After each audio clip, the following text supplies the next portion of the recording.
Oops, I forgot to do that other thing. Let's see, here we go.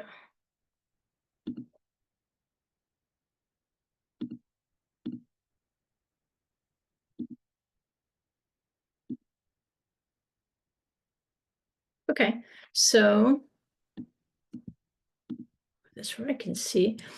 When we left off, I'm in two different places with the Zoom classes and then with the live stream. And so I'm having to work to keep it straight in my head because I'm not giving everything on the live stream, obviously, that I do in class, trying to condense it a little bit. But a couple of weeks ago, I actually did the opposite. I put more stuff in the newsletter and on the live stream than I actually did in class because I'd had time to let it soak in.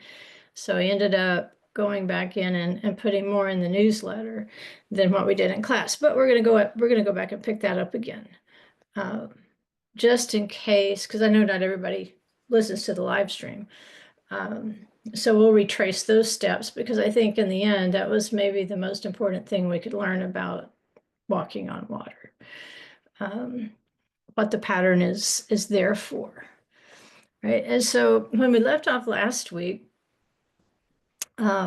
we were looking at the two kinds of Egypt, and that's why we kind of laid the groundwork of the principalities and the powers so that we could understand that there are principalities and powers in high places. Apparently, there's also some in low places. But if we don't recognize that, we're told, at least in the New Testament, then we'll misunderstand and misinterpret a lot of the things that happen, a lot of the trials and the tribulations that we go through, we might attribute to the person that's causing the trouble. And the person causing the trouble, yes, they're flesh and blood. We can see them. They're right in front of our face. We can see exactly what they're doing, what kind of mischief they're in.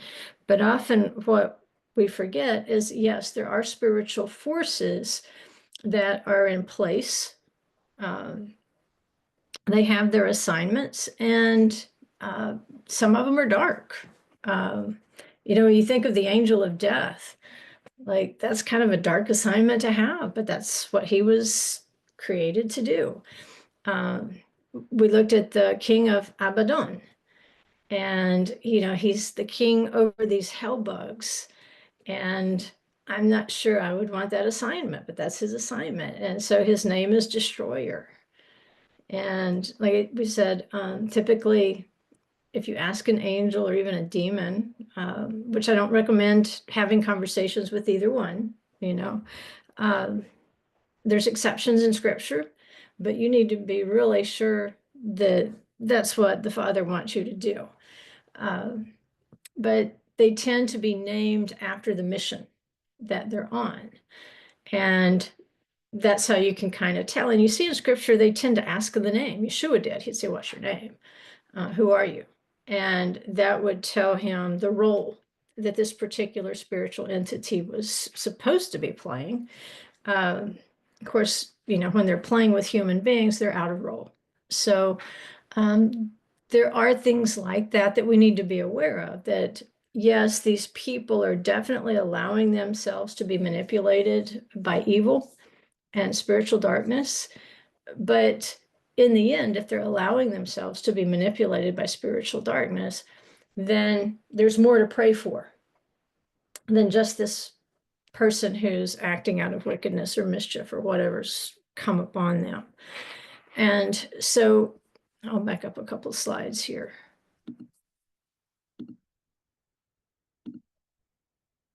We were referencing this passage, and we actually did some pretty in-depth work with this before.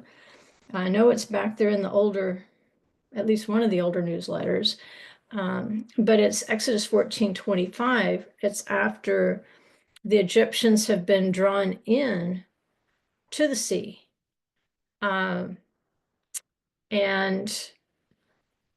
at this point, they realize that, we've been duped, which I'm like, it's just now dawning on you. I mean, seriously, If their God can part the sea, you don't think he can close it back anytime he wants. It's just like when people are in this state of confusion, and they are, people are definitely in a state of confusion right now. And I think it's because of the effect of the hell bugs. They're willingly letting their minds be darkened. You know, the hell bugs aren't supposed to have any power over the righteous, but over the wicked, oh yeah. And if you continually give yourself over, you give your mind over to that darkness instead of the mind of Messiah, then that's what you can expect out of the deal, is a lot of darkness and confusion and making stupid choices. And it's not just the normal mountain of stupid that we've talked about. You know, we all have our trajectory up the mountain of stupid, and then we tumble down into the valley of despair, and then we like, oh, okay, I get it. There's no shortcut through this. I've got to go up the gradual slope. All right, that's normal. That's human behavior. We're talking about something much different. It's like they defy all logic and reason, and you can't reason with them. You really can't. It's like they really think they know that. And because the hell bug, first, remember, it shoots its venom at your eyes in order to blind you or confuse you, and it torments you.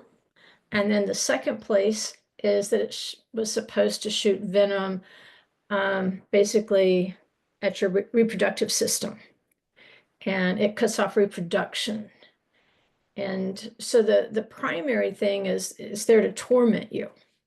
It's the torment is part of the judgment. You don't die right off the bat. Now, eventually, of course, you will, eventually. But the way that this particular thing works, when we're talking about the tzira, the hornet that Moses used and the hornet that Joshua used, they were kind of like a two-pronged attack.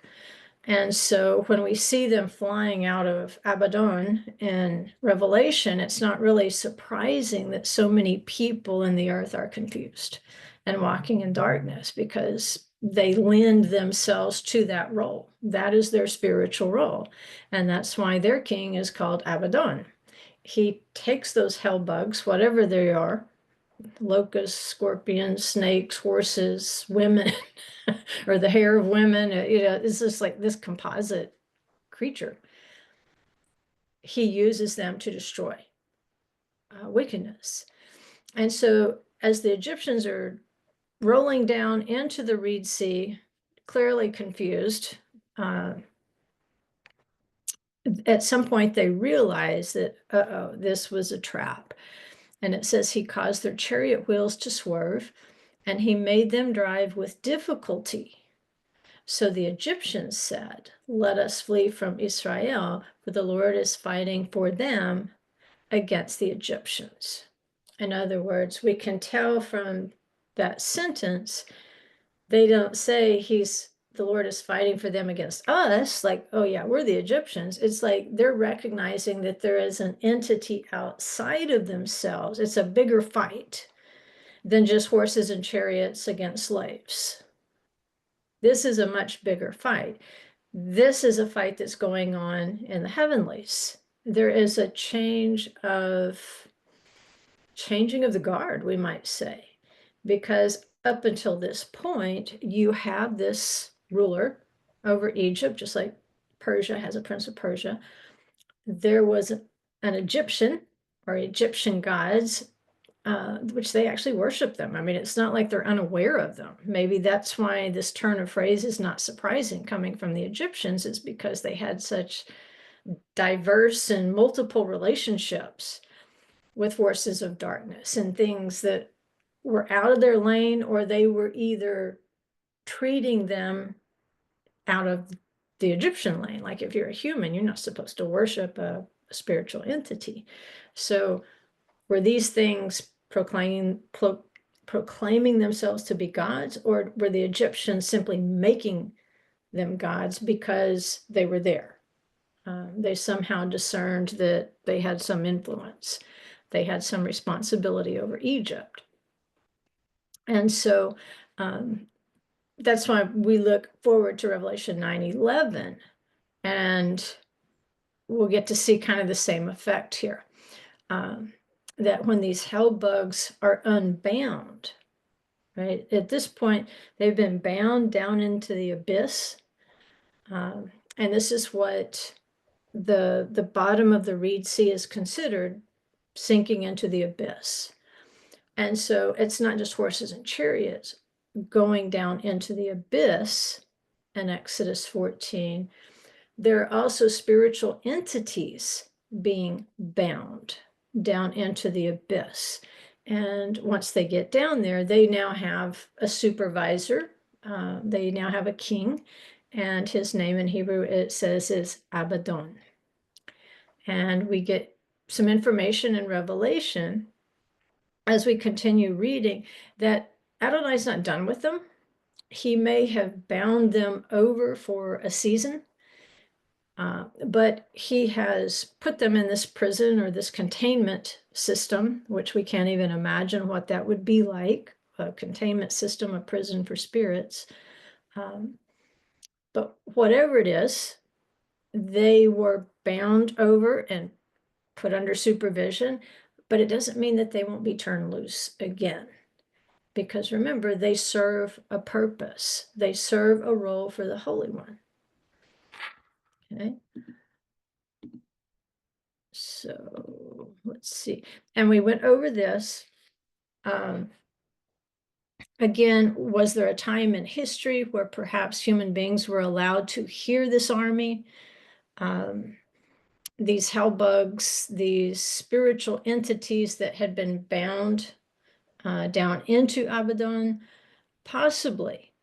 But it's also equally possible that what the Arameans heard when they heard these sound of chariots and horses in the night and they ran away, that what the Arameans were actually hearing were the heavenly hosts, because we also know that there's chariots of fire in the heavenly realms.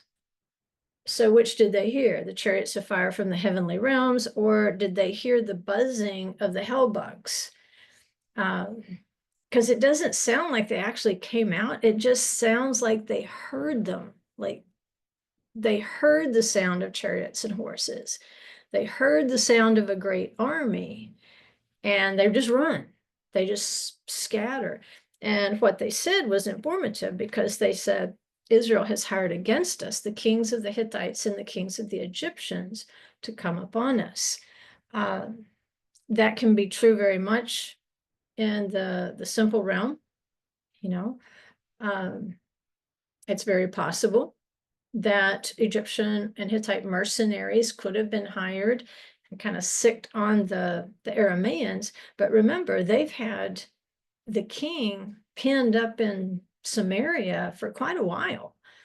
You know, if he sent a message to Egypt and, you know, Hiti, I think it's called, how did he do that? How did he get a message out? How did he go out and hire mercenaries if he's basically been pinned up in a prison? But the point of looking at that, it was not just to get another example of perhaps these spiritual armies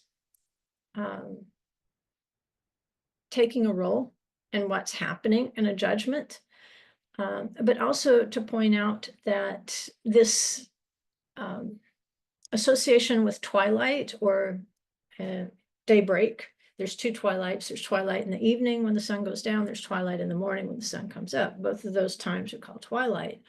And it's at twilight that these four lepers realized that something wonderful had happened, that the Arameans had heard the sound of a great army during the night and just ran away and left everything, right?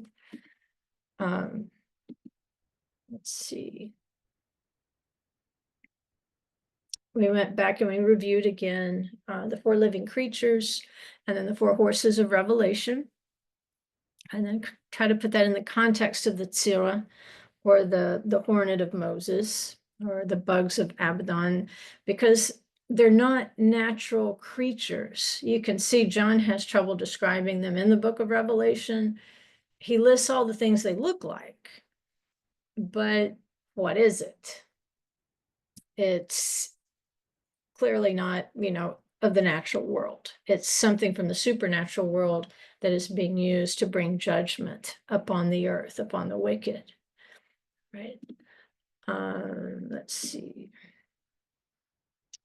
And there it is, just reminding you, just as the Egyptians are going down into the abyss, and the other Egyptians are going down into the abyss, these spiritual entities of Egypt going down into the abyss to be bound against a particular day. And then in Revelation, John, he has this vision. And we see another use of that smoke of the pit, like the smoke of a furnace, the smoke of a pit.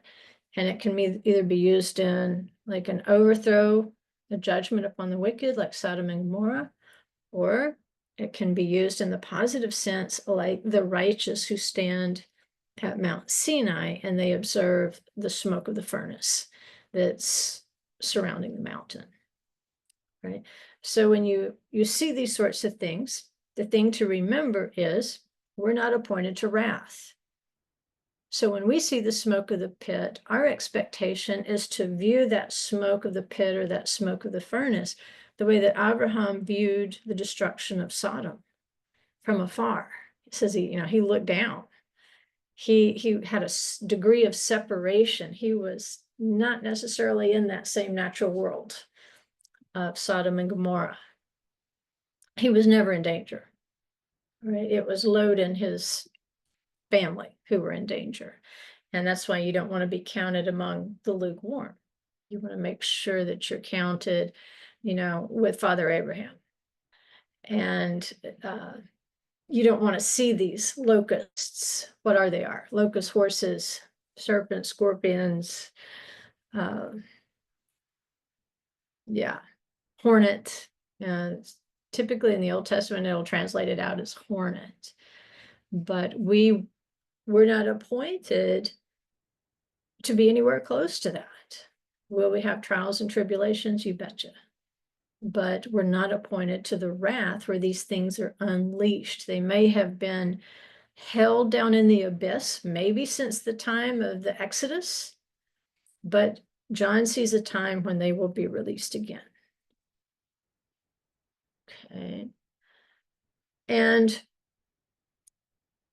when we see them go down into the abyss at the Reed Sea, of course, there's a judgment that's taking place there.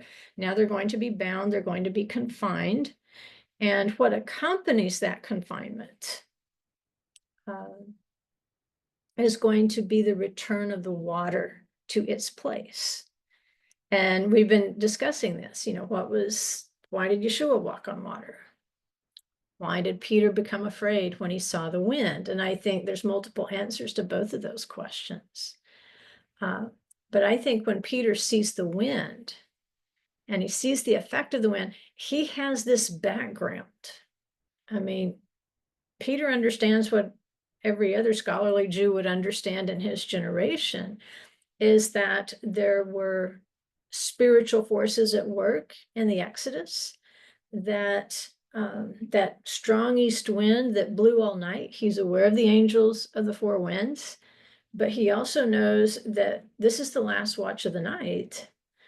And if this strong spiritual force that has managed to pile up the waters of the Reed Sea at daybreak, he's in jeopardy, or he thinks he's in jeopardy, because the waters could return to their place and basically seal up the abyss. And, Peter has that moment like we all have. When we see the wind, when we see what's on the news, when we go through tribulation, when things don't turn out the way that we expected, we start to fear. It's like I said on Shabbat, we start to worry more about our ability to hold on to Yeshua than his ability to hold on to us. And I think that's where Peter found himself. He thought that somehow he would be incapable of mastering this, of surviving this sealing of the abyss. at the sunrise. And he's not really discerning that Yeshua would not have asked him to walk on the water if he wasn't capable of holding Yeshua's hand through it. And that's what we have to keep telling ourselves. No matter what comes, we're not appointed to wrath. That's a completely different thing. And it's up to us to say, you know what, Yeshua has my hand. I don't need to be afraid of what I saw in the news. I don't need to be afraid of what's not going to be on the grocery store shelves. I don't need to be afraid of these judgments upon the wicked. Right? They're being judged because they chose what was really only like the Garden of Eden, but they didn't really want the Garden of Eden. That's their choosing, which brings us to lesson 322 of all things. And this is what we're still dealing with, though. It's these winds, awake, O north wind, and come, wind of the south. Make my garden breathe out its fragrance. Let its spices be wafted abroad. May my beloved come into his garden and eat its choice fruits. And eventually we're going to circle back around and look at those fruits that were in the Reed Sea. You know, we're going to look at the fruit trees that were in the Reed Sea. But right now we're still concerned about these winds, because we know the angels of the four winds are a crucial component of the end of days. But for the righteous, we can see that instead of being a sign of judgment for us, that it's actually a sign to us that we are soon to enter into the garden. And what will be destruction to the wicked is actually just going to blow around the fragrance of the Garden of Eden. And it's going to be a time when now finally the beloved is prepared to come into the garden and eat the choice fruits. And that's why we say we're not appointed to wrath. That which is wrath to the wicked can have the exact opposite effect upon the righteous. Just like the wind that was part of the rescue of the Israelites was the very wind, because remember, it says it was contrary when Yeshua walked on water. When that very wind, with all this power, all it had to do was step back and let the waters go. And that's strong. That's a strong judgment upon not just flesh and blood wicked, but these spiritual forces called Egypt. All right, so we've been comparing these two events, the walking on water with Yeshua and the crossing of the Reed Sea. Now remember, Yeshua was walking on the waters of the Galilee, and it was known at that time as Galilee of the Nations.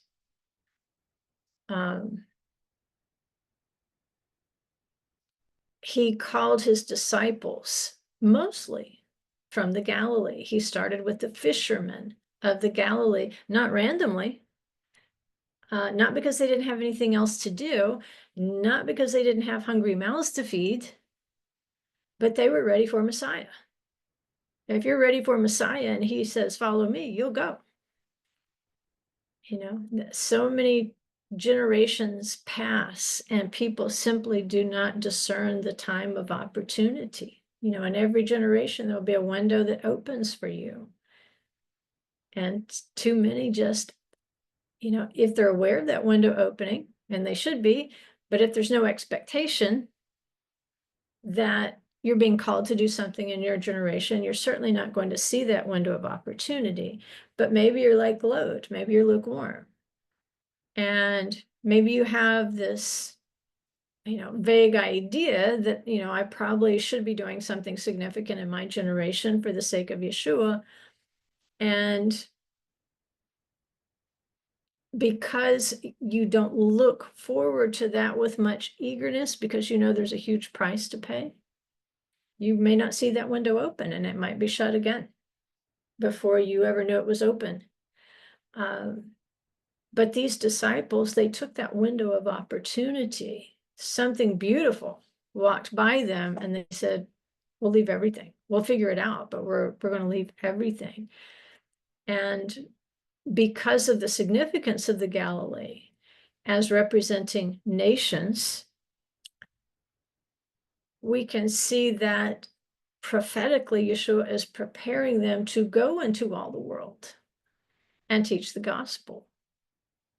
And that's what Isaiah 52:10 says. You know, when Adonai does this thing, all nations are going to see it in the same way that it's believed that when he split the waters of the Reed Sea, that he split waters all over the earth. Isaiah 52:10 says, the Lord has bared his holy arm in the sight of all the nations, that all the ends of the earth may see the salvation of our God.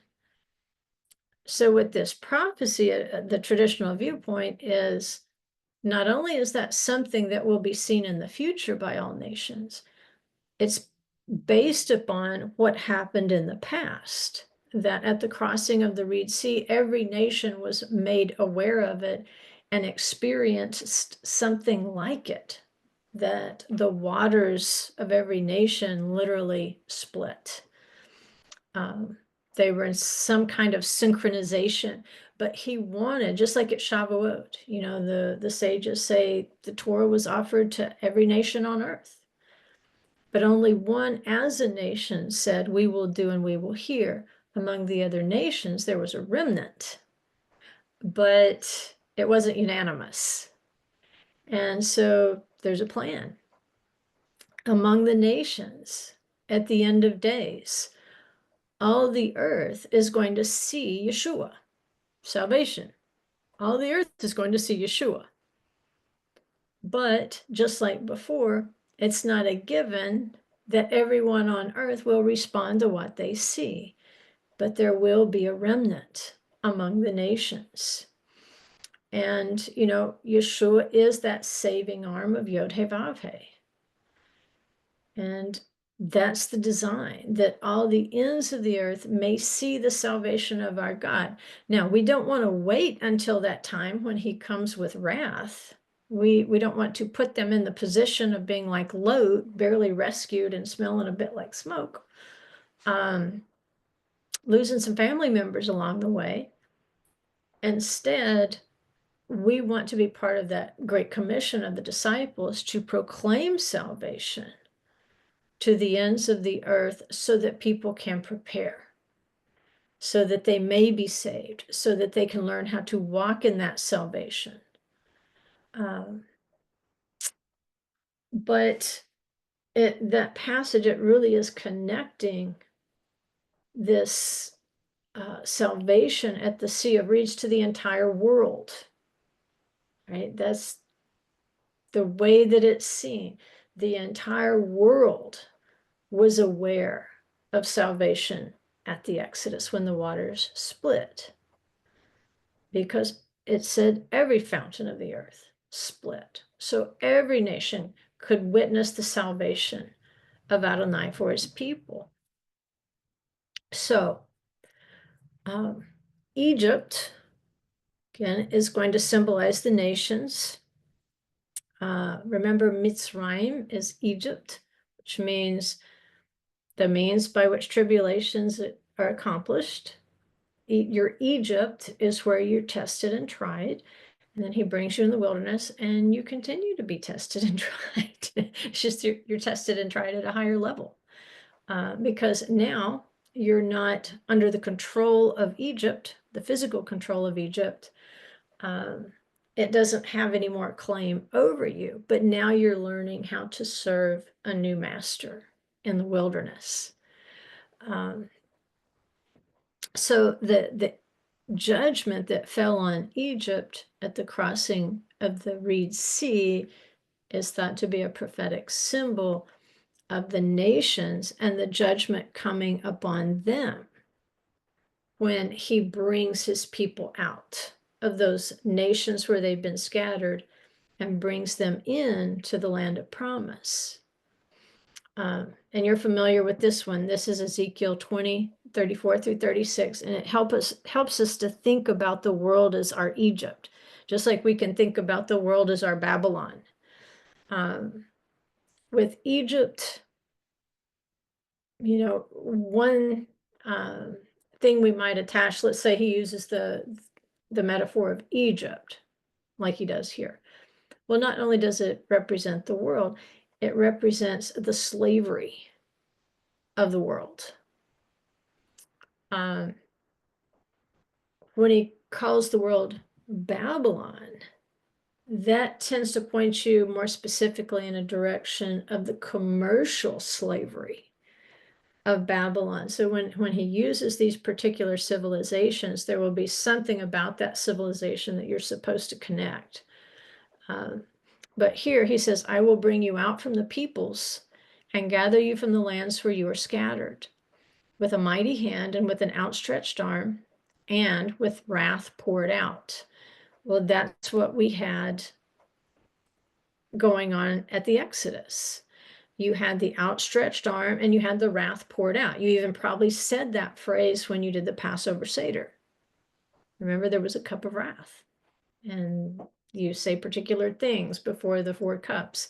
You probably heard this phrase. He says, and I will bring you into the wilderness of the peoples, and there I will enter into judgment with you face to face, as I entered into judgment with your fathers in the wilderness of the land of Egypt, so I will enter into judgment with you, declares the Lord God. Right? So he's helping us to equate the Exodus story with the greater Exodus story. That at that time, our Egypt will be out there from where all the peoples are, where all the nations are, will be scattered out there. And so it's going to be like Egypt. I'm going to enter into judgment. And if you remember, there were great plagues on Egypt. And part of that did affect the Israelites, but most of it did not. What probably did affect them was uncertainty, not knowing if the next plague would affect them, or not knowing if the Egyptians would try to kill them on account of the plagues. Okay. And if we back up a little bit from this passage right here, where he's likening the nations where we've been scattered to Egypt, if we back up into chapter 19, verse 2, he says something that rings a bell with us. So I will incite Egyptians against Egyptians, and they will each fight against his brother, and each against his neighbor, city against city, and kingdom against kingdom. So that gives us a special insight at this time as he enters into judgment, not just with us. What kind of judgment? Remember, he's testing us, just like he had to test them in the wilderness in order to bring them into the promised land. Are you prepared to go into the promised land and do things his way? If not, you'll stay out here in the wilderness. But what prefaces this time, he says, I will incite. If you look out into the world today and you're like, it's just like somebody is out there inciting all the time. All the time. There's somebody out there inciting wickedness. There's somebody out there inciting wrong beliefs, untruths, mischief, crime. It's like they're out there preaching and encouraging wickedness. And that's exactly what leads into this time that Ezekiel's talking about. He says, I'm going to incite Egyptians against Egyptians. And they will each fight against his brother and each against his neighbor, city against city, kingdom against kingdom. Yeshua predicted that as well. Yeshua tried to warn his disciples, like, okay, Isaiah wasn't kidding. This is still going to happen. But when we think of the spiritual forces of darkness also being Egyptians, that helps us to remember that as we sit here and watch this, brothers fighting against brothers, people fighting their neighbors, cities against cities, like sanctuary cities and blue cities and red cities, and kingdom against kingdom. I mean, there's definitely wars and rumors of wars. There's all this. Who's inciting it? Well, I know the people who are out there running their heads would like to think they're inciting this. The truth is, he's inciting Egyptians against Egyptians. He is. He's letting them wear each other out. Because the people that they will join with in order to attack a certain group today, that group will turn on you tomorrow. You'll be doing something now that they don't like. That's the only thing that binds them together, is they're confused and angry and wicked. That's all they have in common. It's not really a common ideology.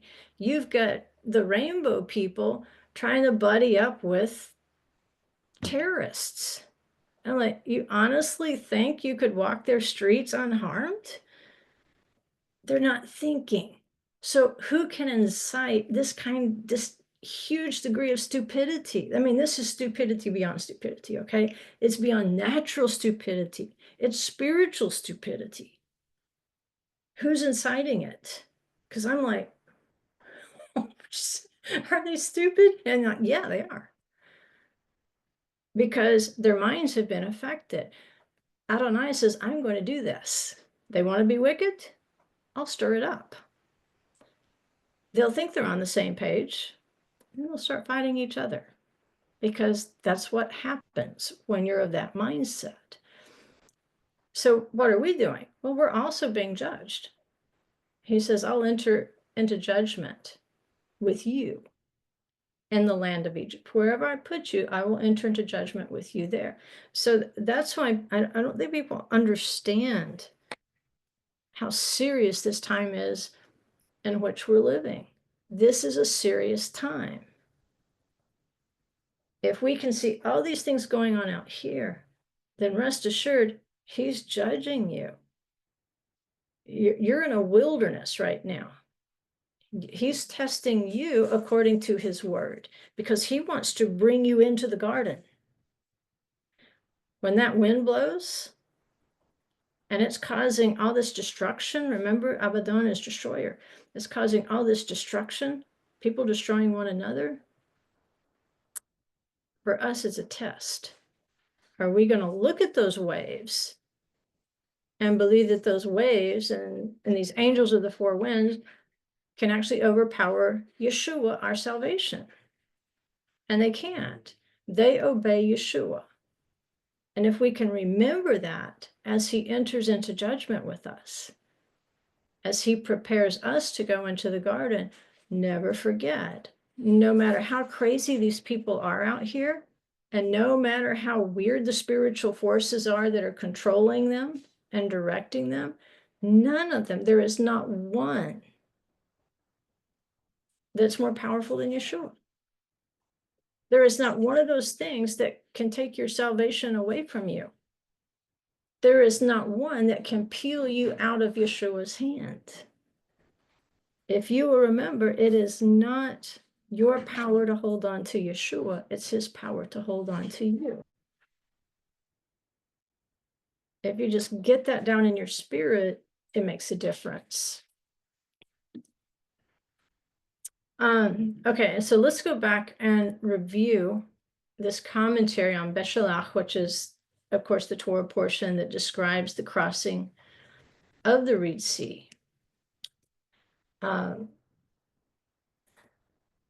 what I did, it was actually much longer than this. And so I just kind of condensed some things that I wanted to focus on. If you actually went back and read the commentary on it, it would be much longer. It says, Scripture does not state that the sea split, but rather the water split. The verse thus teaches that all the waters that were in the springs, in the cisterns, and in any place, split at that time. And similarly, when the waters of the sea returned to their place, all the waters went back as well. For so does it state, the water came back. For it stated, they remembered the days of the world of Moses with his people. Where is the one who brought the Israelites out of the sea together with the shepherds of his flock? And that's quoting from Isaiah 63:11. And it's written in the next verse, who caused his splendorous arm to go at Moses' right side, who split the waters before them to make himself eternal renown. Right? Once again, it's Yeshua. Yeshua is that splendorous right arm of Yod He Vav He. And right here, they remind us he's perceived as being also at Moses' right side. And if you said something like that to little kids, it would be hard not to imagine like this huge arm just stretching across the sea. But he's speaking of Yeshua. And it shows that Moses is kind of mirroring the actions. It says, Exodus 14, 21, 22, then Moses stretched out his hand over the sea, and the Lord swept the sea back by a strong east wind all night. You say, well, did Yod He Vav He do it, or did an angel do it? Yeah. Same thing. Remember, he even made the destroyer, right? There's a destroyer whose job it is to destroy. There's angels of the four winds. He tells them what to do, and they do it. So does he do it, or do they do it? Yes. So he swept the sea back by a strong east wind all night and turned the sea into dry land. He turned the sea into dry land. Think of that. He turned the sea into dry land. So the waters were divided. Right? I always, if you look at all the pictures, like, okay, they push the waters back, push back, and then gradually they get down here to the seabed. And you can get the idea that, yes, he did pile up the waters and congeal them. He turned them into some sort of solid state to hold them in place. And it says they walked through on dry land. But here it says he turned the sea into dry land. Just take that at face value. He turned the sea into dry land. It doesn't say he turned the dry land into dry land. It says he turned the sea into dry land so that the waters were divided. The sons of Israel went through the midst of the sea on the dry land, and the waters were like a wall to them on their right hand and on their left. Okay, so Moses stretches out his hand, and remember, in your prophecy toolkit, you learned an arm can represent a prophecy in the far future, and then a hand is prophecy that's being fulfilled in the immediate future. Okay, so here, going back to this commentary where they're quoting, who caused his splendorous arm to go at Moses' right side. Arm reaches forward in time, way forward in time. But in the immediate event, it's a hand. Right? And think of what's going on the Sea of Galilee. How Yeshua reaches out his arm, but he takes Peter by the hand because it's happening in Peter's immediate time period. Like it's happening right now, Peter. My hand is holding on to you. So in the time of the Israelites, the hand is working this, but yet we're promised that this splendorous arm is going to go forward to another time in history, which is really what Ezekiel was saying. There will be another Exodus in the far future, not in Isaiah's time period, in the far future. His splendorous arm is going to go before us. And that's why we prepare by studying the events of the Exodus. How did this work? We know it won't happen identically, but we know it will happen according to that template. How is it different? Well, clearly we're not coming from one country, we're coming from all these countries on earth. But can we learn from the template of the Exodus? Absolutely, we can. Right? So there will be trouble. We can expect that. It will be scary. We can expect that. There'll be some long nights. We can expect that. But when we compare the accounts, as you read through Exodus 14, 21 through 22, and then you kind of back up in the context a little bit, what we notice is that Moses did not use the staff that he started out with. At first, he's stretching this staff out. But then, what do we see? As we drop down here to Exodus 14:21, it doesn't mention the staff in his hand. It just mentions the hand.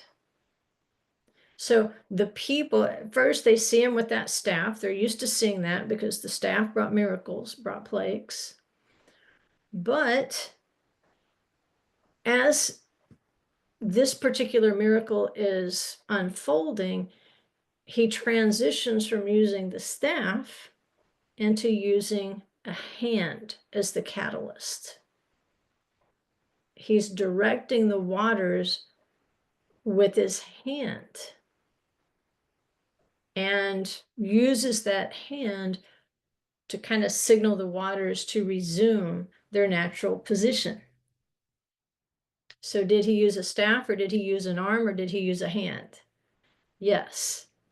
Each of those means something in the story. Well, it's not really a story. In the account.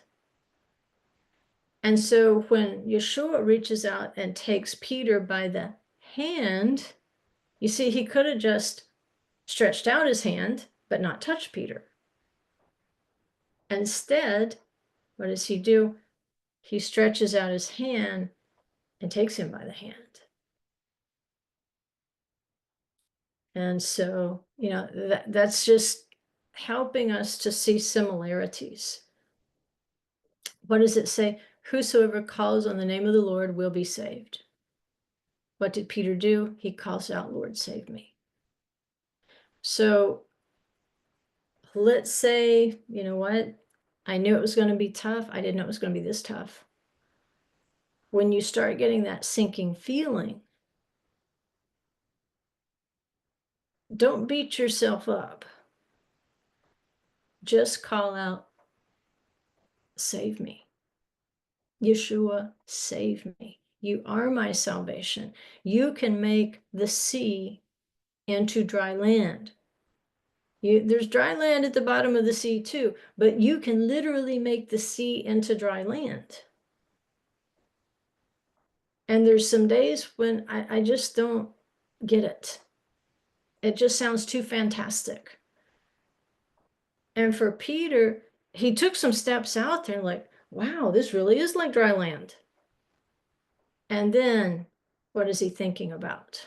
Well, eventually the ability of this sea to hold me up like dry land at daybreak, maybe if I'm not good enough, maybe it's going to take me under like it did the Egyptians. If you feel that sinking feeling, just call out, Yeshua, save me. I know you have my hand. Save me. And sometimes he just has to save us from ourselves. But the beautiful picture here is like Peter's every one of us. He was walking on the Sea of Galilee. We don't know how far he got. But for a moment there, he was walking on the sea like it was dry land in his situation. But because it was the Sea of Galilee, he was walking among the nations. So they're being prepared. Peter and these disciples are being prepared to be commissioned. And they're going to take this message out to the nations. This is cyclical. It happened at the Exodus. Tomorrow we'll look how it happened at the creation. That this is not something new. There's nothing new under the sun. There's nothing new under the moon either. And this is happening under the moon. But the message is the same. Guys, I'm going to show you this. It's going to happen in a specific place in a specific way. So you can go out to the nations, proclaim my salvation, and tell them at the appointed time, they will walk on water like it's dry land. I will bring them back here. This cycle will continue. I'm teaching you in cycles of scripture. So my disciples who are in a ship, and remember, why are they in a ship? Why would this story add it's not really a ship, it's a boat. Why would the disciples need to be in a boat on the Galilee for this to work? Why couldn't they just, I don't know, was there another way to do this? Because the Israelites were standing at the seaside.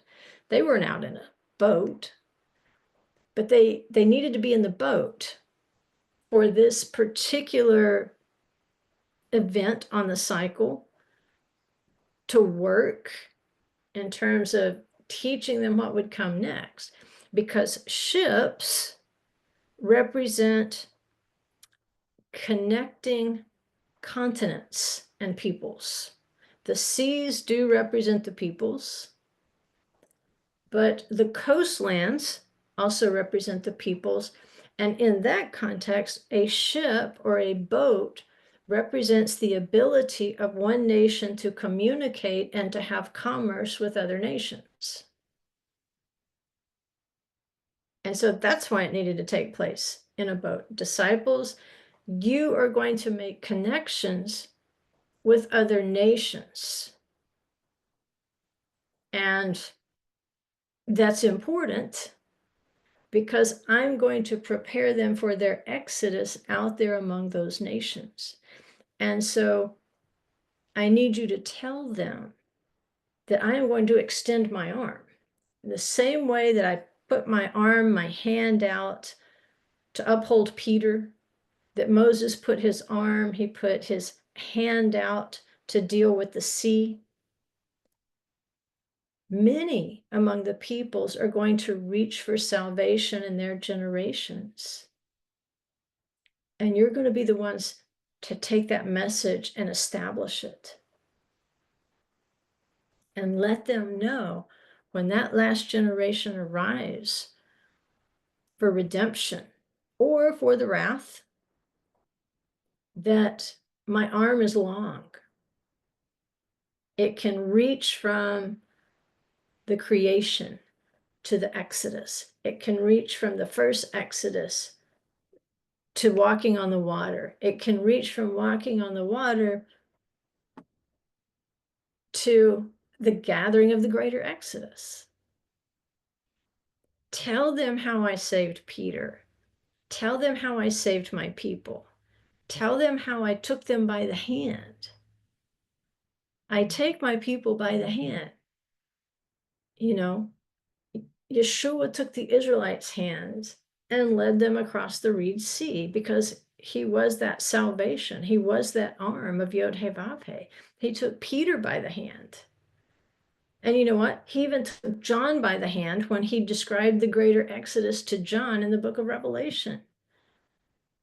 John tells us directly, when I saw him, I fell at his feet like a dead man. And he placed his right hand on me, saying, do not be afraid. I am the first and the last. There seems to be a pattern here. Do not be afraid. Do not fear.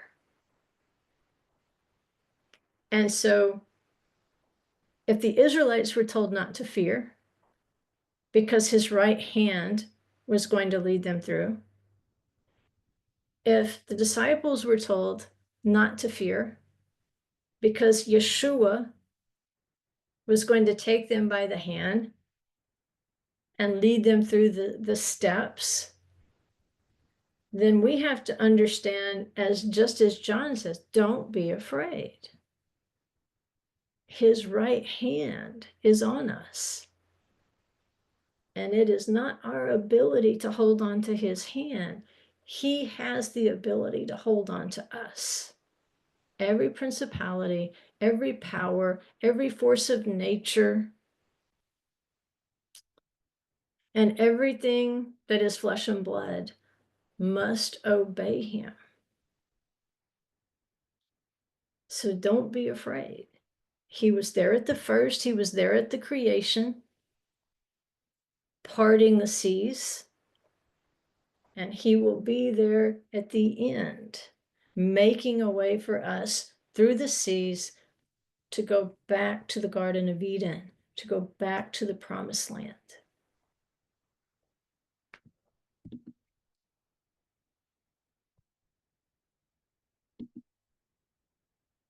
Okay, I'm going to stop there because it's kind of picking up a different topic a little bit. We can pick up there tomorrow.